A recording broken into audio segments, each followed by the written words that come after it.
it was all leading up to the conversation I had with Sean on the airplane about the whole idea. I told Sean all this stuff was going to happen, and this is what I was going to do, and this is the way I would play it, and then it would be great. We'd have so much friction. By the time we got to WrestleMania, everyone would think that we really hate each other so bad that it would be money in the bank for everybody. Like Vince would draw, and it was going great. Everyone, this is going so good. Everyone thinks I really hate Sean. The only problem was that Sean thought it was real, and I could see why he did. I mean, I went pretty hard on him, but I still think it would have drawn a lot of money.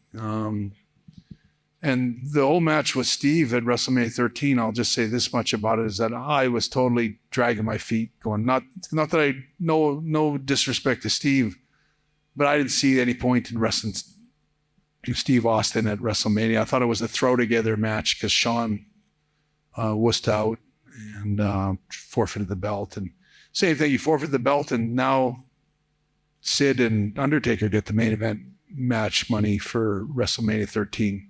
Steve Austin and me weren't even a main event. We were like sixth match on the card. We were barely noticeable on that card. But the truth about WrestleMania 13 was we didn't really have any idea what we were doing. And the fact that they made it a submission match just made it that much harder to have any kind of it's good to have pinfalls in a wrestling match because it helps for the suspense.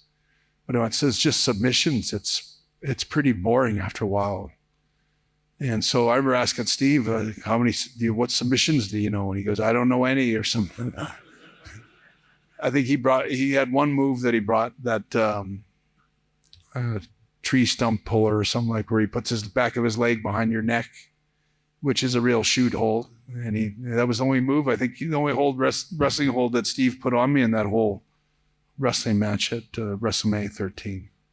But I will say, in talking about that match, that with WrestleMania 13, well, I remember we were both kind of like thrown together at the last minute, like 2 or 3 weeks before WrestleMania, so we were sitting there. We hadn't really talked that much or figured out what we were doing. And I remember it's like we walked out to the ring and we sat on the apron and we just started talking. I was like, what are we going to do? And so I said, the way I see this match is it's like a school fight. It's like that I'm like the kid that was popular in the school, and all the girls like me, on the football team. I'm the quarterback, and everyone, I'm popular with the teachers and everybody. And now there's a bad kid that comes to school. It's a big troublemaker, and you could see it. I said, it seems to me like the super good guy and the super bad guy are aiming at a sort of head-on collision.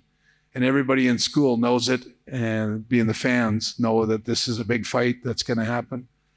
I said, I see it like a school fight. And I said, we should play it like a school fight where we get face to face in the, I remember we did all that where we went nose to nose, which is always really hard for me because I always almost burst out laughing whenever but that whole match, we mapped out that match in about 10 minutes in the morning. We really didn't even put a lot of time and thought into it, but I do know that I think it was the best match I ever had. I think